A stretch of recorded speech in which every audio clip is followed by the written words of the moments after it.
Hey everybody, welcome to the Herd Fit Podcast with Dr. Sam Rhee and myself, Coach David Syvertsen.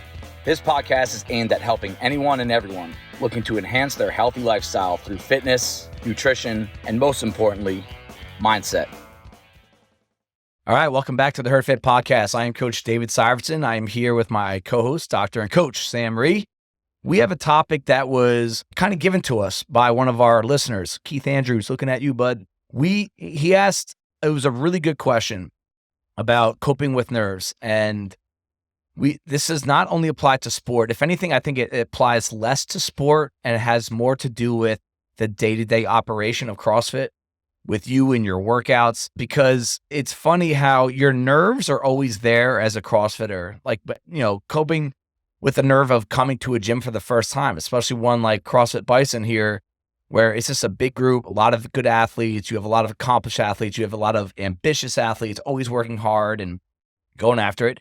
It's a really hard place to start off at because you're just always nervous about whatever someone's nervous about when they go to the gym, whether it's insecurity, people are looking at you, you can't do what they can do, you don't know anyone, no one's talking to you. It's a hard place to come to. And I always give a lot of respect to those people that are brave enough to walk into an environment like this or any CrossFit and put their best foot forward and continue to show up, because I know it's not easy. It is nerve-wracking. And as you get deeper into CrossFit, you start building expectations for yourself. Maybe you start comparing yourself to others, or you start comparing yourself to your previous life, whether it's pre-kid or pre-job or your college athlete self. You're just always nervous about not meeting expectations or not being able to do things or about getting hurt. And it's something that I think holds a lot of people back from realizing their potential and really getting the most out of CrossFit that they can. It's that they're simply nervous. And this can go a lot of different directions. I'm not a psychology expert. There are some people out there that probably know about this a little bit more than me, like where did nerves come from, how to really cope with them. So I'm just going to give some like anecdotal advice on some of my previous experiences. Sam will have some things to share. We are both, not to toot our own horn, but we have both made good progress with our own fitness levels since we started CrossFit. We'll just put that general statement out there. And it was not easy. I've had a lot of nervous moments. I still do. And for different reasons, and I'm sure Sam does as well. I coach him. I can tell he's nervous sometimes, and that can go in a lot of different directions. But Sam, opening thoughts on how to, and just the topic of coping with nerves. I am nervous every workout. I have to admit that every workout. If I'm not nervous, it's maybe because I really stink at it or something. But I would say 95% of the workouts, I am nervous. I will never not get nervous in CrossFit. That's going to be a given. My approach to it is, how am I going to deal with my nervousness for that day? Yeah. And it can be coming from different sources. I can have there are a lot of different reasons why I might be nervous that day. I was nervous. I came back from a trip. I dropped in at a box. I was nervous walking into that box.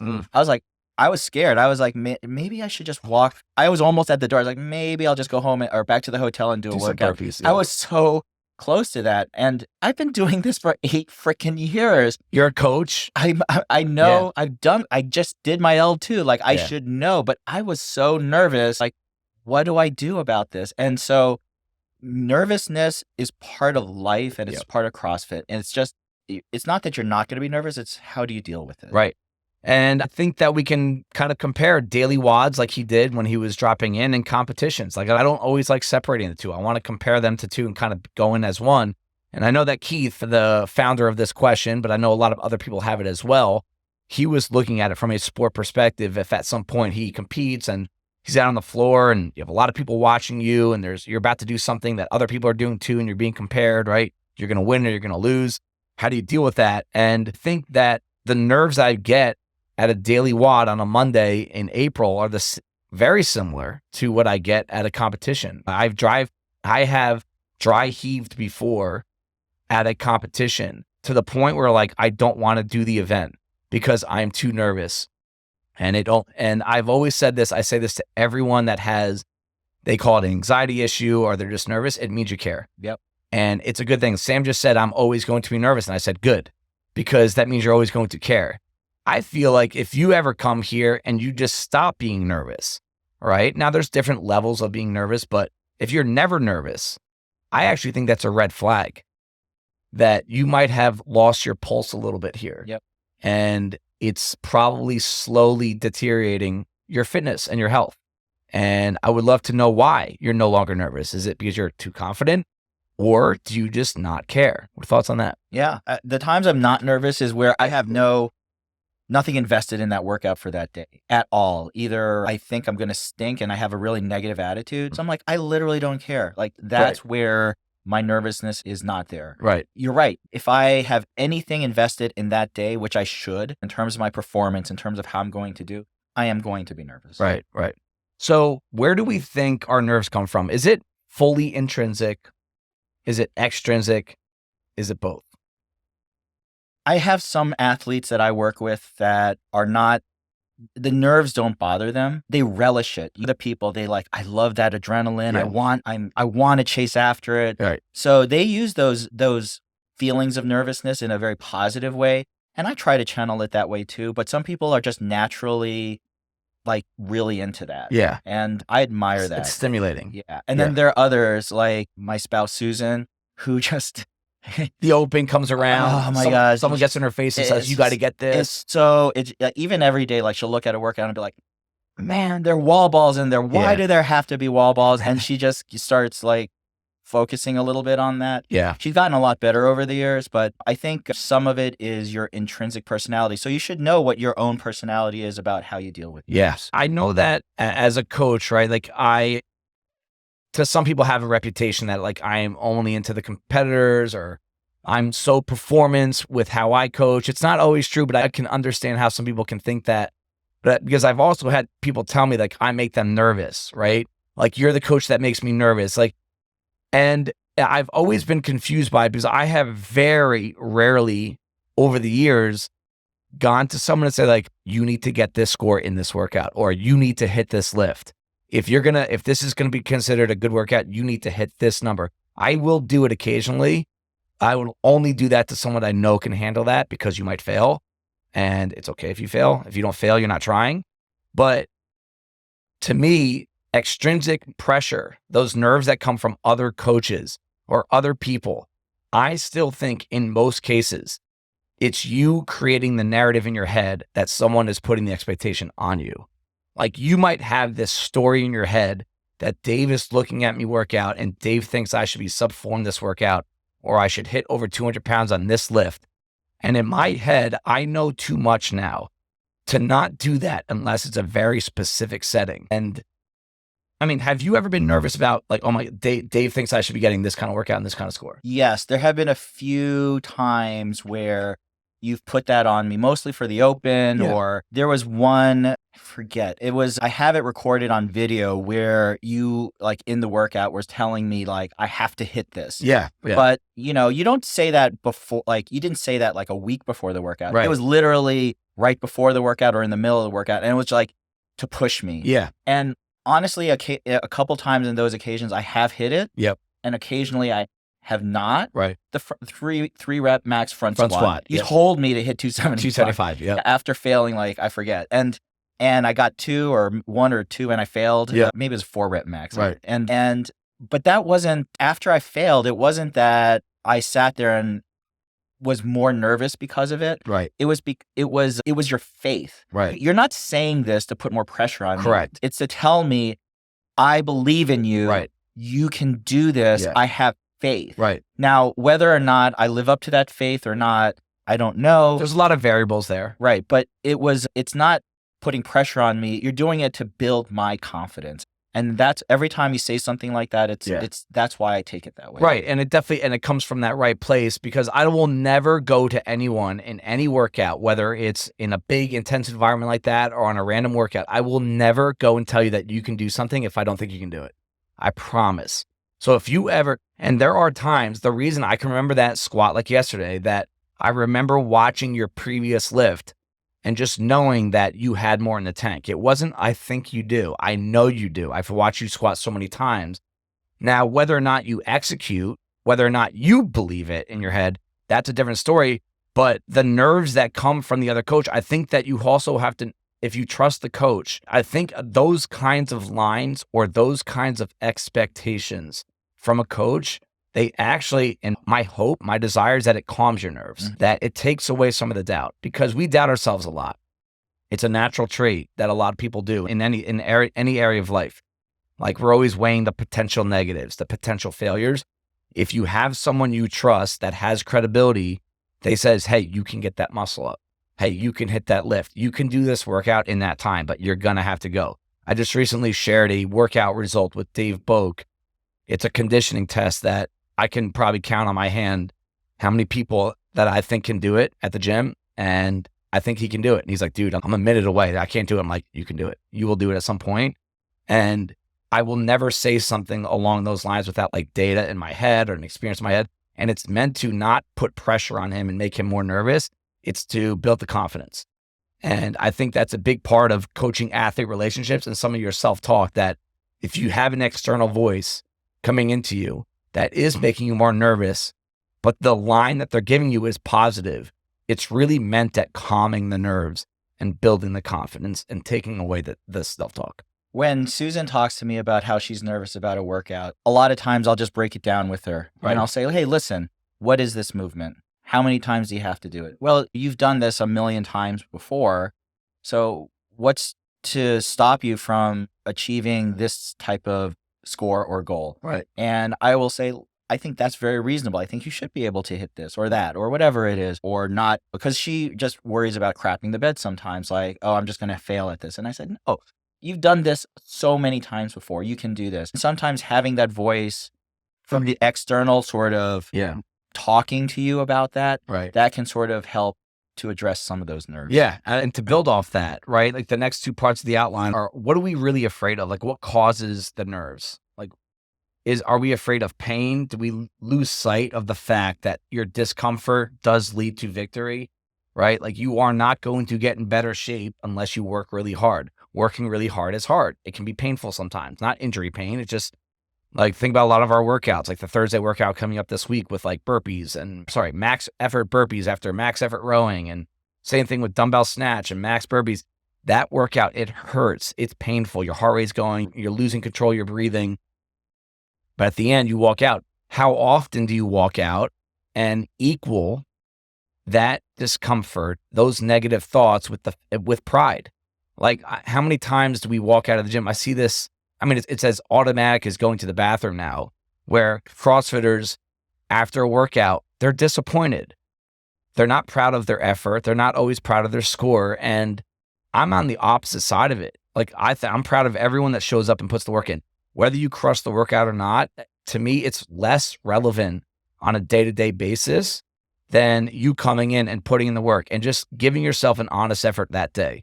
Because again, there's so many variables to performance, and you're probably only focusing on the one that you just did, the effort that you put into it, that your sleep the previous few nights, your drinking habits, the holiday, the stress that comes along with this time of year. A lot of people in the gym are sick right now with like their own version of the cold or the flu. There's a lot of variables that go into how well you performed, but you never hear anyone say, like, you know what, like, I'm really happy that I came in today and I'm proud of myself. They might feel that way, but I wish I heard it more. And I don't think you're a cocky person or overconfident person that thinks that way, because I think those kind of thoughts and those kind of responses to the workouts will help you with your nerves. Because instead of you thinking about this negativity throughout your entire workout, I'm not good enough, I'm too fat, I don't eat well, I don't drink enough water, or I drink too much alcohol, I wish I looked like that person across the gym, why do I work so hard but I don't look like that person? These thoughts add to your nerves, where if you kind of couple your workouts with, so proud of myself for being here, I'm working hard, I'm with a great community of people, how fortunate am I? I'm so lucky that I'm here right now. Those help your nerves more than anything.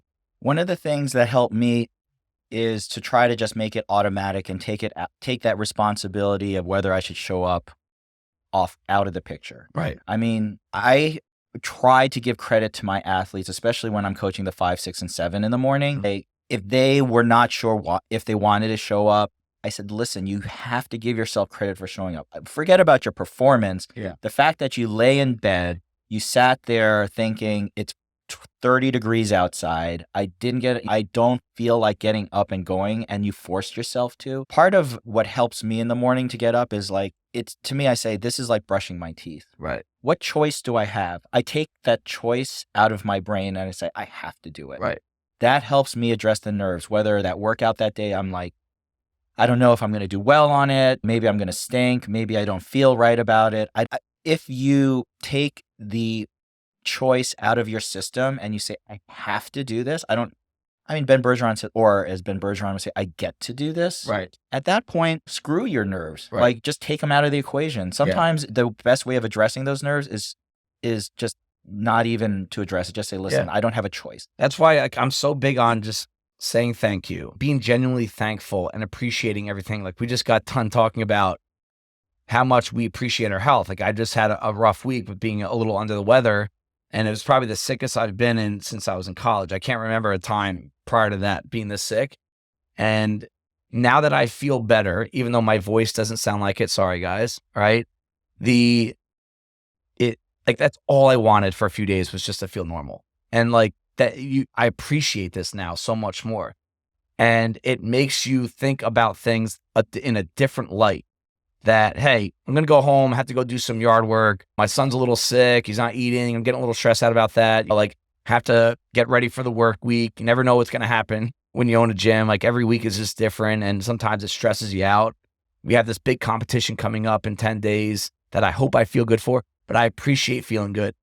And instead of me working my emotions up and getting nervous and stressed out, I'm just thankful for being in the moment right now and feeling good.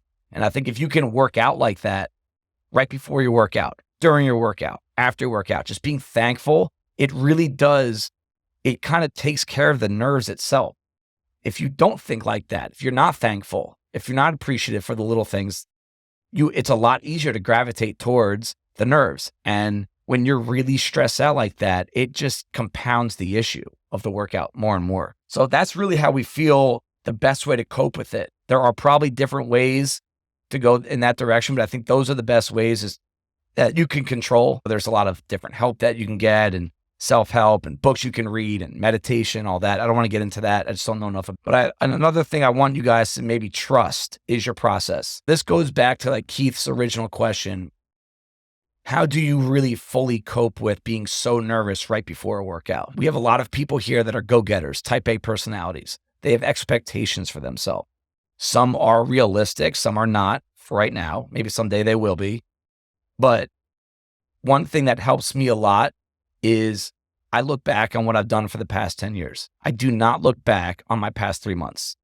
And that is what long-term planning and long-term goals do for me is I've been training for this for over a decade. I've been thinking about this for a decade. And that will help. Like a couple bad weeks, when you talk about that kind of time domain, is nothing. It's like 1 minute of a 90-minute workout. If you have a bad minute, it's okay. The other 89 can still count. Yeah, I often wonder with high-level athletes, how do they deal with those nerves? And it's similar to life for me. So I don't want to, I guess CrossFit is life in a lot of ways, and life is CrossFit, and you can carry lessons from one to the other. But I'm a surgeon, and people have asked me, how do you deal with those nerves? And when I first started out of training, I did a lot of pediatric plastic surgery. So I was working on 6-month-old or 3-month-olds, and I would be reshaping their skulls with the neurosurgeon. And I remember people asking me, like, how do you deal with that with a mother's child and trusting you with their life? And Did you have kids at this point? I had no kids. Okay. So that adds a different dimension. But at the time, it was actually easier because I didn't know what I didn't know. Right. And I remember sitting there for the first couple of cases when you're all by yourself and you have this kid's head exposed and you're in the middle of it and there's no one else helping you. You are the surgeon at that point. And it goes to what you said. You trust what took you there. All the time leading up. All the years that I did in my training, all the years that I've been in that situation and I've helped others and I've been in that. I had been there so many times, maybe not as the lead surgeon, but as the assistant surgeon, like 5 million different times. That's an awesome parallel. And so you have to just trust what you do. And no one's going to help you in that situation. You have to take responsibility on your own. And some of addressing nerves is knowing, like you said, one, trust where you've been. And two, you have to take that responsibility head on. Nobody's going to do it for you at that point. When you start that workout and it's a 3, 2, 1, go, no one's there to help you pick up that barbell. No one's there to help you do one more burpee at the end. You are testing yourself and you have to rise to the occasion. Fortunately, CrossFit does not carry the same stakes as a lot of our everyday responsibilities in terms of the amount of money you put at stake, or your job, or your children, or anything else that we do in life. But you know what? In that second when you're doing that workout, it means as much as almost anything else you've done. Yeah, absolutely. And if you can sit there and take that mini lesson from that workout and say, I rose to the occasion, or maybe not. I've been in those situations like in comps where I crap the bed, but you can take those lessons and say, I put myself in that spot and look at what I did. Either awesome or not so awesome. These are great lessons. And you know what? You want to be in that situation. You don't want to avoid the nervousness, the fear. Keith asked, like, what is it that you do like in a comp? It doesn't matter. You just put yourself in that situation. You'll figure it out. You'll do it. And you know what? Whether you do great or not, that's a great lesson for anyone to learn. And sometimes they're hard lessons. I think about the times where I've messed up in a comp. It still burns me to this day. Like, I probably will think about it every time I pick up a goddamn jump rope. Like, I've been there, dude. And so, but it made me a better person. Yeah. And I think that it's not so much of a question of how you deal with those nerves. It's how often are you going to put yourself in a situation where you're going to encounter those nerves. Yeah. Oh, that was great. Those are great words, Sam. Thank you for that. And I think one thing everyone can listen to Sam and relate to your life is you've been through adversity, careers, family, personal struggles. And I think it takes a certain level of emotional intelligence to be able to tie your experiences outside of the gym and bring them into the gym and help you. But you can do it because you don't live on this earth for as long as we have and not seen some serious adversity. And we've all made mistakes with adversity. We've all risen above adversity. And the fact that you have experience on both sides of it, it should help you cope with the nerves. But it does take some mental processing and really reflection. And it could mean a little bit less time on your phone, which a lot of us, we spend too much time on our phone doing stuff that doesn't mean anything. And just reflect on some of these experiences that you've been through. Write them down. Talk to people about that. And I think it can really help if you are someone that can't seem to visualize how you're going to overcome nerves at a competition, in a day-to-day workout. You have a judge on you in the open that's coming up, by the way, right? You can do it. And you've done it before, but it might just take a little bit extra reflection for you to tie it to your experience as a CrossFitter. Now, dealing with objective information, all right? So my thought on participation trophies, this is a little bit more going to the competitive side, but I'm going to try to relate this to the fitness side as well, is when you sign up for a competition, for some people, it is a huge deal for them to put themselves out for the first time. I remember my first competition, like it was yesterday, very nervous, sat in a corner by myself, didn't have any support there, right? Was competing against guys that were regionals and like I just didn't even know what RX was, didn't have double unders, all this stuff, right?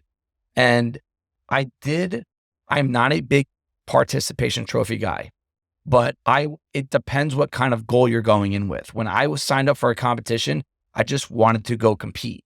I just wanted to see what the day was like. Did I like this? Did I not like it? Right? And looking back on that, I was very proud of that, right? You go there, you get a swag bag, you get a shirt, you get some little plaque that says blah, blah, blah competition. And that to me was a participation trophy. I came in like 14th out of 18th place, I think. And I was really proud of that. And I don't want Brock growing up getting a trophy for everything little he does, but I do want to give him credit for putting himself out there. We have people competing in a powerlifting meet here at Bison next week that have never done anything like this before. And whether they hit their lifts or not, I'm already proud of them for putting themselves out there. And I think it's going to help them cope with nerves down the road. Thoughts on this whole society comes down on participation trophies now because like we have to be so hard, right? And there's rationale behind it. But in this conversation, someone that struggles with nerves and anxiety, what are your thoughts on rewarding someone that puts themselves out there? I know I reward myself every time I put myself out there. And The reason being is that experience is meaningful. Every competition I've done has been meaningful, either on a good way or a bad way. Like you said, you remember that comp like it was yesterday. Yep. I remember certain moments in every comp I've done like it was yesterday. I remember doing a comp with Chris Tafara over at Joey Dill's place. In Hamilton. And I remember we did a lift sequence. And I remember I lifted better than I ever had before in my life. And I remember the judge saying, wow, that was really impressive. And it was a very casual comment. And that judge didn't remember me on the next workout. Yeah. But the fact that she just made that, it made me feel good. Yeah, it meant a lot. Whether or not we did well or not, or how we did, it was irrelevant. At this point of our lives, as athletes, we cherish the times when we were in high school or in college where we participated and we did sports. For sure. There are so few opportunities as adults where we can put ourselves into situations where those things mean something. Mm-hmm. And you're right. For a lot of people, listen, you are a high-level athlete. There are other high-level athletes we have at the gym, and they have expectations about how they're going to do. Right. But for most of us, to just put ourselves into those situations is nerve-wracking. Yeah. Even signing up for the Open. So I don't want to say they are participation trophies. Right. I would say they are putting yourself in situations where you have an opportunity to grow and learn. Right. And you don't have to, it is exhausting, and you don't have to do that like every 3 months or even every year. But for everyone who cares about their fitness, cares about being better, cares about improving themselves, if you care about any of those things, you should put yourself and pat yourself on the back regardless of how you did. Yeah, because you want everything to be a positive experience, right? Like you don't want it to be such a negative experience. Like we use the Open as an example, and we try really hard here at the Open to make it inclusive and fun and not too serious. If you want to take it serious, we will help you take it serious. But that's not the point of it for the gym. And I give so much credit to the people that don't want to naturally do it, but they still do it, whether it's for the gym, whether it's for themselves, whether it's a combination of the two. Because it's a sign that you are willing to put yourself through some discomfort for a reward at the end, whether it's a trophy or a feeling that you did something that most people won't do. You did something that went against like your natural instinct for bettering yourself. And I think that's a lost art in the world today, is we just want comfort. We want our schedule, our routine, our friends, our activities, what we want. And it just does not work that way. And you are shorting yourself so much more than you think if you are constantly chasing after comfort. One of the things that I see myself now that you asked if I had kids at the time is I'm a parent now, and it gives you perspective. I see my kids putting themselves out there for their sports. And how would it look like if I didn't put myself out there and I'm telling them, try harder at this game. Yep. Put yourself in a leadership position in this game. Put yourself out there and really try hard. When I'm sitting there doing nothing myself, I think one of the biggest things as a parent is look at yourself and see what you're doing. And are you consistent with what you're telling your kids? When my kids saw Susan competing at these competitions, and they know she's not an elite level athlete, she's not going to the games, she's mom. Right. And when mom puts herself in a situation where she's nervous, she's scared, she's trying her hardest, what does that do for them? And you should think about it. Maybe you don't have kids, but maybe you should look at what other people are looking at you. There are people looking at you. And what are you going to do in that situation? Are you going to say, no, I'm never going to be in the Open? Forget that. That's not me. I don't want to do a competition. That's not me. Would you really want someone else to be saying that and you looking at them and doing that? Like, put yourself in that situation. And I think you can be the best version of you if you actually looked on the outside and looked at you and said, what does this person need to do? What would I admire in this particular person? Right. And if you're not doing those things, I would say, oh, I admire that person is putting themselves out there. That person is making the hard choice. Then maybe you should do those things. Yeah. And I think that your decisions and your actions are bigger than you think. A lot of people say, oh, I don't have kids. I don't want to have kids. Take the kids out of it. This gym, I'm the first person at Bison back in whenever we opened. I mean, I say it's 2013, but it was 2014. All right, I coach a lot, I work out a lot, I try to be as involved as I can. I am inspired by people that have no idea that they inspire me. Absolutely. Zero. It has nothing to do with what workouts they can do at the gym. I know what's going on in their life, adversity wise, they're still here. I know what's going on with their bodies, adversity wise, they're still here. Battling the comfort, right? Fighting against it. They don't want to. And it inspires me. It's one of the luckiest things I have about this job is I can walk in here on any day, any week, any month, any year, and just observe and get inspired and motivated by someone else if I'm not feeling it. And are they nervous? Of course, these people they're just living their lives, but they're inspirational. Yep.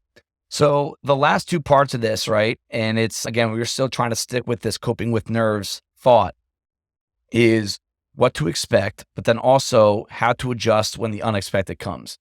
And I think when it comes to nerves, you can have your nerves settled, taken care of because you mentally prepared. You've been through things a few times. You've done a good job reflecting and kind of tying things together. But you lose control of those nerves the second something unexpected happens. It could be in a competition setting. It could be you don't get the pull-up bar you want. Your jump rope breaks in the middle of the workout. Something happens to your body injury-wise or something flares up. Or in the day-to-day workout, the coach changes the workout. Good idea, right? You come in and I've had people come in and say like, oh, I thought the workout was this. I was looking at the wrong email, the wrong week, makes them more nervous. Or you get paired with someone on a Saturday that you didn't think you'd be paired with, and they're a much better athlete than you, and you get all nervous. How can you precondition your mind to cope with something that unexpected happens? That's a really good, for me, repetition does count. It really does matter. So Saturday workouts particularly, I've talked about this before. I'm never the biggest fan of Saturday workouts, but the more I have done them over the years, the more I know what to expect, whether I have a really good person paired up with me or a really bad person paired up with me, you know how to roll with it. Right. I try to do little things that sort of throw me out of my comfort zone a little bit. If I get assigned to the super high pull-up bar, I'm like super short. I have to use a 2-inch riser. I'll just work with it. Right. Anything that puts you out of your comfort zone, you should always try to roll with it to the best that you can. Right. I was actually more interested in your thoughts because I've seen you, especially in competitions over the years. Yeah. And I would say your poise that I see externally before a competition has gotten, I don't know if you have a routine or how you deal with it, but you've gotten very, I don't want to say professional, but you're very practiced at it at this point. Well, I think you said repetition matters. This is where experience helps you, right? But I think one thing takes me to that level of just feeling calm, even though I know inside I'm not calm. I am nervous. I have dry heaves right before workouts. I'll get nervous at Legends, right? Is I have been able to develop the ability to just take on one thing at a time. Like think about this one thing that's in front of me, even in a workout, right? Where last year we had a workout that had the weighted double unders and there's gymnastics, heavy wall balls and weighted double unders. And like, I know I'm not good at double unders. I'm definitely not good at weighted double unders, right? And instead of me stressing out so much about that jump rope, which was the third movement of the workout, I just looked at the pull-up bar and said, dominate this pull-up bar. Get to the wall ball, dominate this wall ball. If I was thinking about the jump rope the entire time while I'm doing these other movements, I would have not developed a lead to give myself a buffer at the jump rope. And because I wasn't thinking about the jump rope so much, I eventually get out there and 2 out of the 3 sets, I did a good job on the rope. There's one set I kind of got tripped up a little bit, but I know that I've been here before, especially with the jump rope, right? Where if it's all you're thinking about, right? And you're so nervous and it impedes everything else that you're trying to do, you're just compounding the issue. Like the issue at the jump rope, it's going to be there. Like I'm never going to be a great jump roper, right? Never going to be a great lifter. So now I've gotten to the point where like, I don't want to say I don't care, but I've developed the ability to only think about one thing, what's right in front of me, and that's it. I zone everything else out. And it's helped me tremendously. I think in CrossFit, a lot of the times when I focus on workouts, breaking it down like that can be very helpful. We've talked about this, about approaching a workout. When I run, I don't think about my pace. I think about my breathing now that I've done the hinge shot thing. Right. I don't care how fast I'm going. I just focus on what's my breath count. Right. When I do wall balls, all I focus on is, am I getting my ass low enough to, what I know now is acceptable. It took me a while for my body to know how deep is deep. And if I don't worry about how fast I'm going or whatever. Same with dumbbell snatches. All I feel like this Saturday I was working out with Alan. All I was focusing on was, can I not use my back and sort of use proper form? Right. All of those things help me not to worry about the overall picture, what my performance is going to be. Just a bunch of micro level. Like, so if you, and that actually works for a lot of things in life. If you just take micro bites and focus on each little chunk, you put it all together and you actually did pretty good. Right. Yeah. And it's the sum. Your result is the sum of all the micro bites, right? It's not just the sum. It's not just the result. It's all these steps that led up to the result. Like, it's the sum. I think every result you have is the sum of several little things. And if you're not putting full concentration into the little things, the sum will be less. And if your goal is the highest possible sum for that result, for that situation, it's going to come down to all those micro level things. And I gave a specific workout example, but if you're nervous about the open and it's 80 days away, right? Like, we've already had some people sign up for it. And for some people, it's a huge deal. Like, it's a huge deal that they signed up, and I give them all the credit in the world. They deserve a ton. It is a huge deal. For putting yourself out there, especially if you've never done it before. I give you so much credit because I know it's hard. Still a big deal for me. Absolutely. And I think instead of thinking about the open for the next 81 days, is you think about today's workout. Think about the movement in today's workout. And I promise you, especially with how we run things here, that is going to prep you and build confidence and capacity and ability in the open more than anything you're going to do. So why not just stop thinking about the open and what you might rank this year and think about tomorrow's kettlebell swings, lunges, and deadlifts. That's where your mind's got to be. Absolutely. The prep will help. Every time I've been really nervous in a bad situation, I knew I was caught with my pants down. I didn't do the prep properly. I wasn't ready, and I knew I wasn't ready. I think some of the worst case scenarios were in real life where, like, I was a resident in training and I knew I had a big case coming up and I didn't read properly. I didn't really get ready for it, and I got eviscerated by an attending or someone just like crushed me. And I knew it even beforehand. I was like, I didn't do my job. I didn't read properly. I wasn't prepped. Right. And in CrossFit, it's the same thing. If you're nervous and it's a good nervous because you've done the prep work, you focused every day on your workout the way you were supposed to, like you said, the nervousness is good. Yeah. When you have a bad, unhealthy nervousness, it's because you shirked it on some level. You didn't do what you knew you had to do beforehand. Right. No, I love that. So that's a good way to wrap this up, guys. Especially, I just love the fact that we kind of brought the open to this. We didn't do that on purpose, by the way. That, it's a long enough time away for you to really start to make your mind, shift your mindset to, I want to perform to my highest ability in the open, whether it's foundation, scaled, RX, 11th year doing it, first year doing it. There's a good timetable right now to just start shifting your mindset to be like, I'm going to start prepping for it. You don't need to think about the open. We'll do that for you. You just got to show up and focus on that micro level bite of what's today's task? What am I taking on? What can I do to get the most out of it? And hopefully this, guys, can really help you cope with any nerves that you have right now or will have in the future. Sam, any closing thoughts? No, I hope people can harness it and use their nerves for the better, because if you can do that in CrossFit and in life, it's going to make you so much of a better person. Yep. Thank you, guys. See you next week. Thank you, everybody, for taking the time out of your day to listen to the HerdFit podcast. Be on the lookout for next week's episode.